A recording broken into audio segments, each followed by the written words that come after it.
Hi everyone, and welcome to SA Mining Desk, your partner in navigating the South African mining sector. On the previous episode of the Case Files feature, we considered the case of Rio Tinto Mining and Exploration Proprietary Limited versus Buchuberg Resources Proprietary Limited and others. In this case, Rio Tinto applied to the High Court in Pretoria for an interim interdict. The application was dismissed by the court.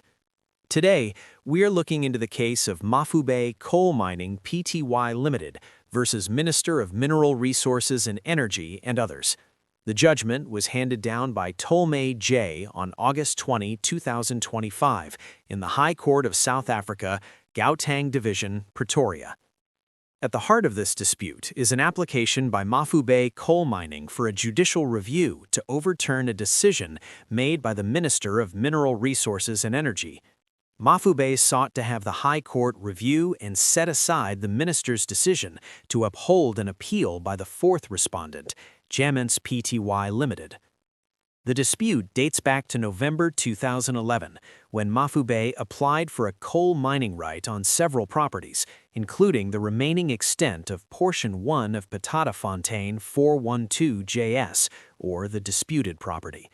Mafube had acquired a prospecting right over these properties from Anglo Operations Pty Limited in 2009. A significant portion of the coal reserves is located on the disputed property. Mafube's application documents, including their plan and mining work program, all showed that this property was included in their application. On 31 August 2013, the Director General of the Department of Mineral Resources and Energy, DMRE, granted Mafube the mining right. However, a clerical error occurred. The list of properties attached to the granted right and the power of attorney delegating authority to the regional manager of Mpumalanga failed to mention the disputed property. The Director General issued an amended power of attorney in February 2014 to explicitly include the disputed property.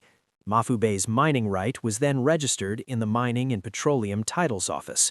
Mafube purchased the disputed property, built infrastructure, and commenced mining operations by 2020. 6 years after Mafube was granted its right, in January 2019, Jaments informed Mafube that it had applied for a prospecting right over Portion 1 of Petatafontein, which had been accepted. Mafube informed Jaments in September 2019 that it already held a mining right on the property. Despite this, Jaments submitted a further prospecting application in April 2021. Then, in June 2021, over 7 years after the Director General's 2014 decision, and 2 years after Jaments became aware of Mafube's right, Jaments submitted an internal appeal to the minister against the 2014 decision to amend the power of attorney. Mafube opposed the appeal.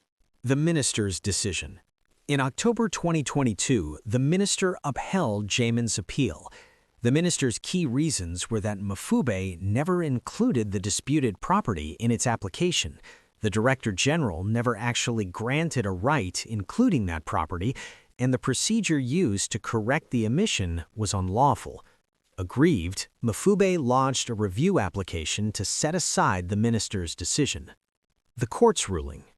The court found that the facts pointed to a mere clerical error. The grant was based on Mafube's application documents, which at all material times included the disputed property.